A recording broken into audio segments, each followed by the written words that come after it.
দিনে ১০টা পোস্ট কিন্তু তারপরেও রিচ শূন্য। জানতে কি চান কেন এমনটা হয়?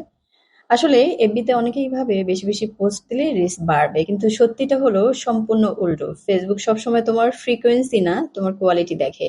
তুমি দিনে 10টা পোস্ট দিলেও যদি মানুষের চোখ থামাতে না পারো, যদি কেউ কমেন্ট না করে, যদি কেউ ৩ সেকেন্ড থেকে স্ক্রল করে চলে যায়, তাহলে অ্যালগোরিদম তোমাকে সাথে সাথে সিগন্যাল দেয়। এই ক্রিয়েটর শুধু পোস্ট করে, ভ্যালু দেয় না।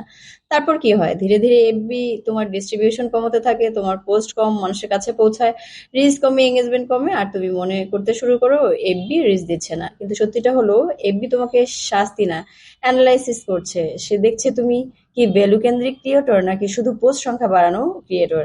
ফেসবুক মেশিন একটাই জিনিস বুঝতে চায়, মানুষ কি তোমার কন্টেন্ট ভালোবাসে। যদি ভালোবাসে, রিচ বাড়বে, যদি উপেক্ষা করে, রিচ কমবে। তাই মনে রাখো, দিনে একটা পোস্ট হলেও সমস্যা নেই, কিন্তু সেই একটা পোস্ট যেন মানুষকে থামায়, ভাবায়, হাসায়, শেখায়, মানে ভ্যালু দেয়। কারণ অ্যালগোরিদমের চোখে একটা হাই কোয়ালিটি পোস্ট সমান 10টা অ্যাভারেজ পোস্টের সমান নয়, বরং তার থেকেও বেশি শক্তিশালী। অ্যালগোরিদম কখনো কোয়ান্টিটি দেখে না, সে দেখে তুমি কতটা ইম্প্যাক্ট দাও। আর শেষ কথা, ভালো কন্টেন্ট বানাও, ভ্যালু দাও, মানুষকে ছোট হলেও নতুন কিছু দাও। কোয়ালিটি যত বাড়বে, অ্যালগোরিদম তত তোমাকে পুশ করবে। Quality is the real power, quantity never beats the creativity.